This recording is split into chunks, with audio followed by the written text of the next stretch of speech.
So friends, बिना किसी देरी के शुरू करते हैं आज की अपनी इस बेहतरीन वीडियो को। अगर आप भी अपनी इंग्लिश को इम्प्रूव करना चाहते हो तो इस वीडियो का एंड तक जरूर देखना, आपको बहुत कुछ सीखने को मिलेगा। बता देना चाहता हूँ, इस वीडियो में भी कुछ सेंटेंसेस रिपीट हुए हैं पुरानी वीडियो से, ताकि जो हम पहले पढ़ चुके हैं उनको भी रिपीट करते रहें, ताकि हम भूलें ना, इनका यूज़ कर पाएँ अपनी डे टू डे लाइफ में। इसलिए प्रैक्टिस बहुत ज़्यादा ज़रूरी है। तो यहाँ पर ये बोल रही है कि टॉम को काफ़ी तेज़ बोलने की आदत है। अब कुछ लोगों में आदत होती है, किसी को ज़्यादा बोलने की आदत होती है, किसी को तेज़ बोलने की आदत होती है। हर इंसान की अपनी अपनी कुछ आदतें हैं, नेचुरली उनके अंदर ये हैबिट्स हैं। तो किसी को आदत है कि वो बहुत तेज़ बोलता है, तो अगर किसी में कुछ इस तरह की आदत है तो हम उसके लिए बोलेंगे टेंड टू का यूज़ करेंगे। यहाँ पर ही करेगी Tom tends to speak quite fast. Tom tends to speak quite fast, यानी जो टॉम को जो झुकाव है, जो उसको आदत है ना वो तेज़ बोलने की है। तो हम इस तरीके से किसी की भी कोई आदत है वो बता सकते हैं। जैसे टॉम की क्या आदत है? तेज़ बोलने की। Tom tends to speak quite fast. दरअसल वो बहुत ज़्यादा एक्साइटेड था। Actually he was very excited. तो टॉम काफ़ी तेज़ बोल के चला गया, इनकी कुछ समझ में नहीं आया, तो बता रही है कि actually he was very excited. दरअसल वो बहुत ज़्यादा एक्साइटेड था।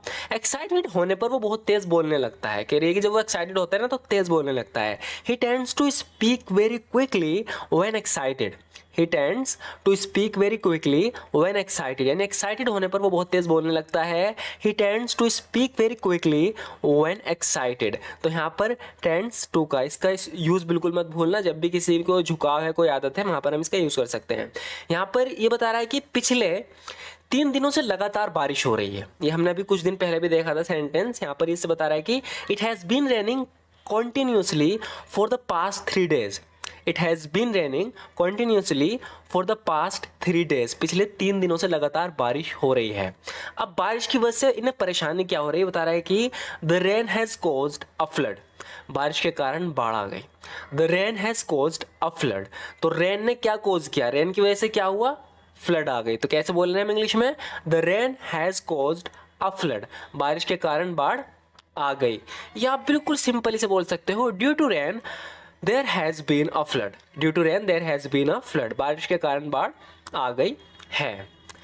हम हाथ पर हाथ रखे नहीं बैठे रह सकते। यहाँ पर कोई प्रॉब्लम हो रही है, ये कुछ नहीं कर रहे, बैठे हुए देख रहे हैं, तो कह रही है कि हम हाथ पर हाथ रखे नहीं बैठे रह सकते, यानी हमें कुछ करना चाहिए। तो इंग्लिश में बोलेंगे we can not sit around doing nothing.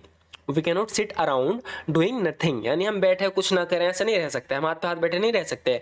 We can not sit around doing nothing. ये बीमारी तेजी से फैल रही है। कोई बीमारी है जो बहुत तेजी से फैल रही है। कह रही कि this disease is spreading rapidly. This disease is spreading rapidly, यानी ये बीमारी तेजी से फैल रही है। हमें कैसे भी करके इस बीमारी को फैलने से रोकना होगा। We need to stop the spread of this illness by any means necessary.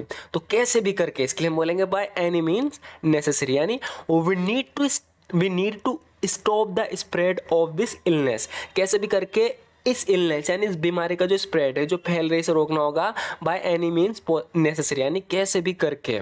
मुझे काम पर लगातार 8 घंटे बैठा रहना पड़ता है। अपने काम के बारे में बता रही है कि I have to sit continuously for 8 hours at work.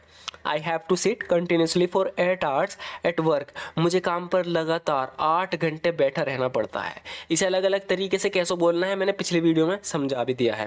यहाँ पर हम सिर्फ एक यूज़ देखेंगे इसका। I have to sit continuously for 8 hours at work. मुझे काम पर लगातार 8 घंटे बैठा रहना पड़ता है। लगातार लगता है मेरी बॉडी कमज़ोर होती जा रही है। लगातार बैठने से क्या हो रहा है कि इसकी बॉडी कमज़ोर हो रही है। तो कह रही है कि it seems that my body is growing weaker.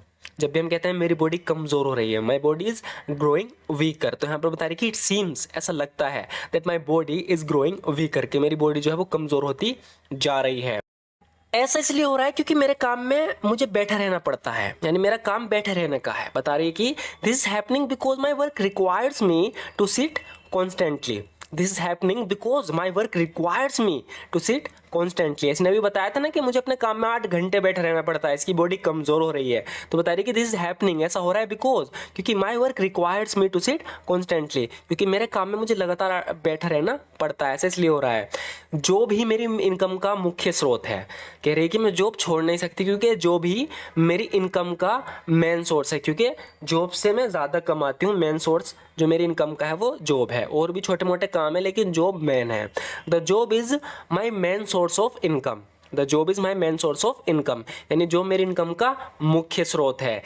इसके अलावा अब बता रही है जॉब के अलावा, इसके अलावा इसके लिए हम बोलेंगे apart from that. Apart from that का तो आप बहुत यूज़ कर सकते हो जब भी इंग्लिश बोलते हो, बहुत ज़्यादा यूजफुल फ्रेज है अपार्ट फ्रॉम दैट, यानी इसके अलावा I work as a part time consultant in a business organisation. तो कोई बिजनेस ऑर्गेनाइजेशन है, यहाँ पर ये पार्ट टाइम काम करती है अपनी मेन जॉब के अलावा एज अ कंसल्टेंट। तो बता रही है कि apart from that I work as a part time consultant in a business organisation. इसके अलावा मैं एक ऑर्गेनाइजेशन में पार्ट टाइम कंसल्टेंट के तौर पर काम करती हूँ और एक फ्रीलांसर के रूप में कुछ प्रोफेशनल कंटेंट राइटिंग करती हूँ। इसका ऑनलाइन भी काम है जहाँ पर ये लिखती है कंटेंट राइटिंग का। तो बता रही कि and do some professional content writing as a freelancer, and do some professional content writing as a freelancer, और एक फ्रीलांसर के तौर पर भी कुछ कंटेंट राइटिंग करती हूँ।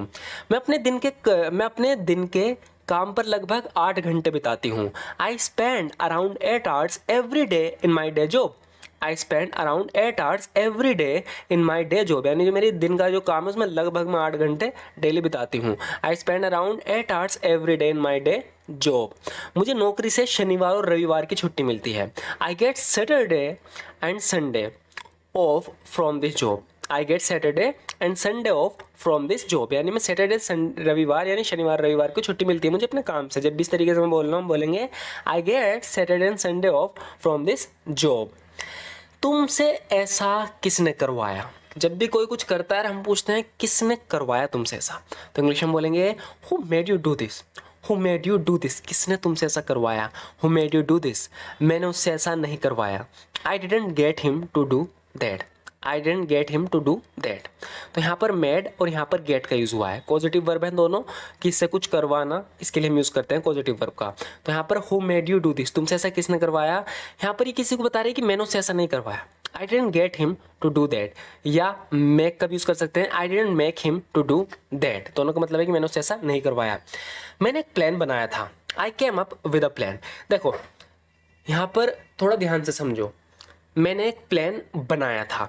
हम सिंपली भी कह देंगे कि आई मेड अ प्लान, लेकिन वो अच्छा नहीं लगता, हम बोलते हैं I came up with a plan. I came up with a plan, यानी मैंने एक प्लान बनाया था, हालांकि उन्हें मेरा प्लान पसंद नहीं आया। However they didn't like my plan. However they didn't like my plan, हालांकि उन्हें मेरा प्लान पसंद नहीं आया। सो फ्रेंड्स, आज की वीडियो में बस इतना ही। आपको वीडियो कैसी लगी ज़रूर बताना, वीडियो अच्छी लगे तो लाइक ज़रूर कर देना। और मैं आपको बता देना चाहता हूँ, जो प्रैक्टिस के लिए हम रिपीट करते हैं सेंटेंस, उसके लिए आप बुरा मत मानना, क्योंकि बहुत ज़्यादा ज़रूरी हो जाता है। उसका कोई फ़ायदा नहीं होता कि हम एक बार देख लेते हैं फिर उन्हें भूल जाते हैं। लेकिन अगर कोई चीज़ बार बार रिपीट हो रही है ना हमारे आंखों के सामने, तो हम उसे ईजिली समझ जाते हैं और हमें याद करने की ज़रूरत नहीं है। अगर कोई बार बार चीज़ रिपीट हो रही है तो हम उसे खुद ही बोलने लगते हैं। तो आपको वीडियो अच्छी लगे तो लाइक ज़रूर कर देना। Thank you so much for watching this video friends.